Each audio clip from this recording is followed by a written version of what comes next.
Yeah, This is so basically like much AI more. shaping your brain, by the way. This is super fascinating because like the more you use AI, the more like I'm not gonna spend 30 minutes for this. Are you It's crazy? Just let me efficiency. You're prompt it. like, do you know what I could do in 30 minutes? Like, I can create a whole album in 30 minutes, you know? And that's what I want to talk about today. So I really am, I mean, we're all right brain, left brain, of course, whatever that means. You know, we've got the logical side, the creative side.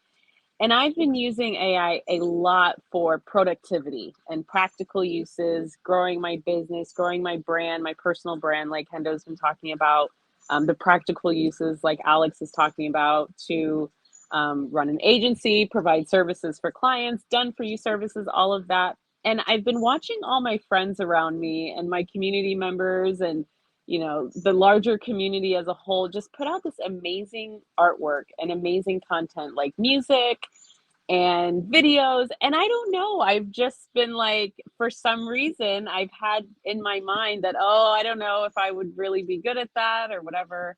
And I'm thinking, if I feel like that, imagine how many other people feel, right? Because I'm a big user of AI. So after seeing enough people make amazing music, I was like, I really want to try Suno. So that's what I'm going to talk about today. I'll introduce myself again. I'm Christelle. I'm a teacher, and I really love creating and designing solutions with AI or just in general. So, as a classroom teacher, every day was what's the solution to the problem? And the problem was getting high schoolers, to care about their education. So, I love thinking of solutions, especially educational solutions. And one of the big things, and I hear Alex talk about this a lot as well, in my training and my work with clients, I really focus on prompt engineering because there are so many tools out there. There are new tools coming out every day.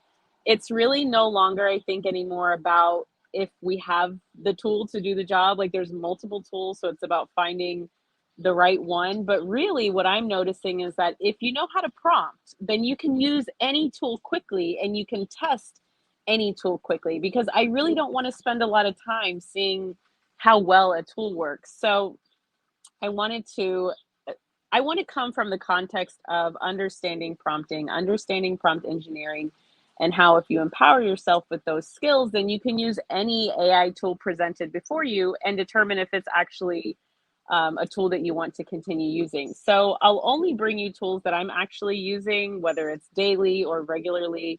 And these are two tools. One is new, Suno is new, which I'll talk about first. It's a music generation tool. And then Ideogram. I love talking about Ideogram because I meet people every day who have still not heard of it. And it's my main go-to tool right now for anything branding related. If I want to create a meme, I'm going to Ideogram. So I want to show you how we can use prompt engineering skills in both of these. Fun fact, So, also a diagram was made yeah. by ex-Googlers, so like I'm surprised by Oh, that. Like, really? yeah, yeah. Oh, okay. I didn't know that. Yeah, it's pretty cool. Yeah, I'll talk about it more. But have you all used either Suno or Udio? That's the competitor, I believe, to Suno. Yeah, I've used both of them. They're both amazing, phenomenal. The quality, the pace, the sound, all of it. 10 out of 10 for both of them. They're amazing. Yeah, they're amazing tools. For me, I usually, it doesn't take me long for me to pick the one that I'm going to use. So I'll try both. And I did try both. I tried Udio first. And the way that I try a tool is through basic prompting. So if I can get a great output with basic prompting, then I know I'll get an even better output with a little bit more prompt engineering.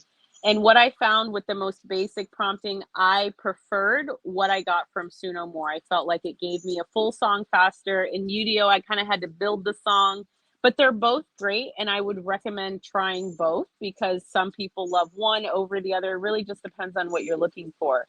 But this is Suno, and I really, really love this tool. So first of all, I just wanted to kind of take you to the screen where you input the prompt so that you can see how simple of a prompt you can use. These are the songs that I made on the right-hand side.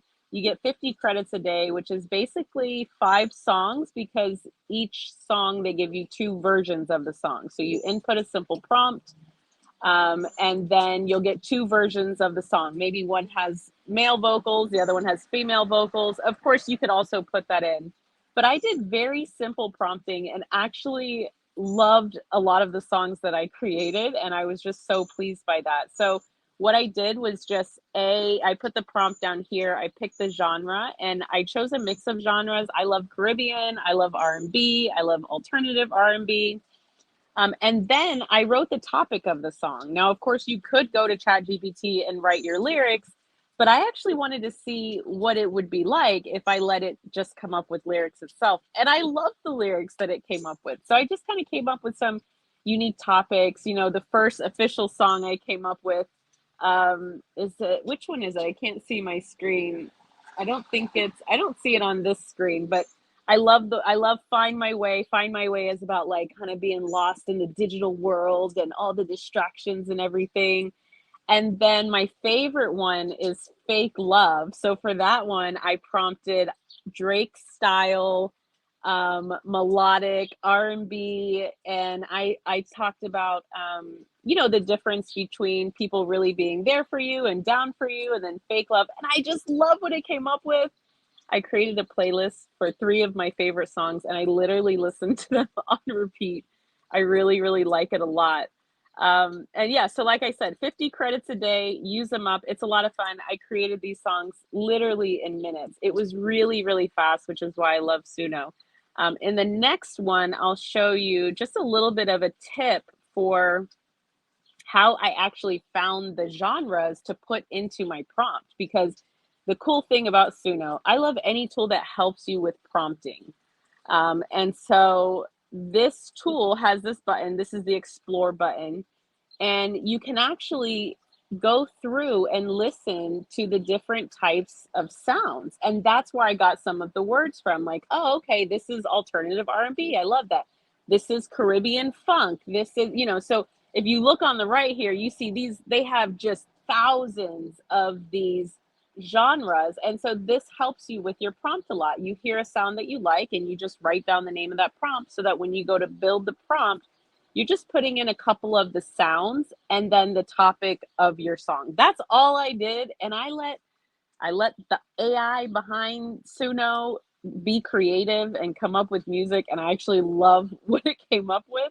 I might later on try to come up with my own lyrics, but I'm like, you know what? I'm pleased with this. So I don't know that I necessarily feel like a musician as much as a producer. Like I feel like I produce the music, you know, and I'm really enjoying it. So my mom's like, how is that AI? You know, it's pretty cool. What do you guys think of AI for music generation? It's been amazing. I've had so much fun. I made a track for my friend. It was my friend's birthday over the weekend, and made him a happy birthday tune. Obviously, the lyrics weren't happy birthday. There So was something fun. a little bit more relevant. Yeah, but it's the quality of them as well, and the production of the actual sounds that you get from it. It sounds amazing, and Amazing. it's phenomenal. Fake It really Love, is. even do you remember songs from the 90s how there would we called them like secret endings? So the song would sound like it was done, but if you kept listening to it, it would Oh pick yeah, back up. yeah. So the song Fake Love does that. I noticed that it was 4 minutes long, but it would end around 2:20. So I kept listening and it like picks back up, the beat Oh wow, drops, and then it has this like piano riff. I'm like, what is going on? Like, this that's is cool. actually incredible. Oh my gosh. All right, let's go to the next slide. I could talk about Suno all day. But I also wanted to make sure that I just pointed out ideogram. Again, I love ideogram. The reason I went to there's always a reason why I'm going to leave ChatGPT, my bubble in ChatGPT, and go to another tool. And that's because it was taking me forever to get the correct lettering in text in ChatGPT. So that's why I use ideogram. It's also, again, a wonderful tool to learn prompting because you can put a very basic, simple prompt in there. And then it has this button, if you look on the right after you generate, it's going to give you 4 different generations. You pick the image that you like the most, and there's something called magic prompt, which actually shows you the full prompt that they use to create the image. You can remix it, you can edit it, but I actually love this not only as an image generation tool and image or text to text image generation tool, but also as a tool to help me learn how to prompt for images, because again, that was one of the things.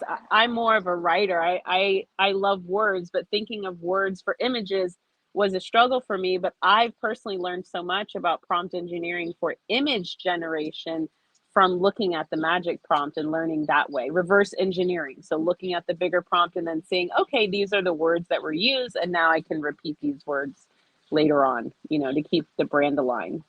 So that's all. Those are two of my favorite tools right now. I love ChatGPT, but I got to try Gemini now, and I'll keep using Suno and Ideogram, of course. Ideogram is brilliant. I really like it, Christelle. I love it. What you get when it does text in ChatGPT, you get a lot of sort of distortions, and I found that DALL-E was really good, and you get some good text in it, but there's not the consistency. Whereas with Ideogram, the text is clean. It looks like it's come straight from Photoshop. It's amazing. It does. Really I realized one time I spent like 25 minutes on ChatGPT. I'm like, I could have gone into Canva and made like 5 images at this point. That's when you're using AI wrong, when you like are prompting too much, and you could have just gone to the tool that you've used for the past 7 years. Yeah, I should just like if I had the opportunity to put, there's like this meme that I found last week and people love this, like, why spend 5 minutes doing something manually when I can spend 6 hours failing to automate it? So that was like such a banger. So I was like, oh no, this is That's literally my my life. Sundays. That's my Yeah, that's life. just welcome to the Trying end. to build an automation and then spending 8 hours and not getting anywhere. Yeah, or that's it, getting distracted to make a meme. It's like, I'm just going to make one quick meme, and then 5 hours later, it's not right yet. It's not right yet. Oh man. But we're having so much fun. We're having fun. Good. And this is the way to do it, to share with each other. As much as I use AI, like I said, I still haven't used Gemini, but now I will. So thank you, Hendo, for Yeah, no, hosting same. this. And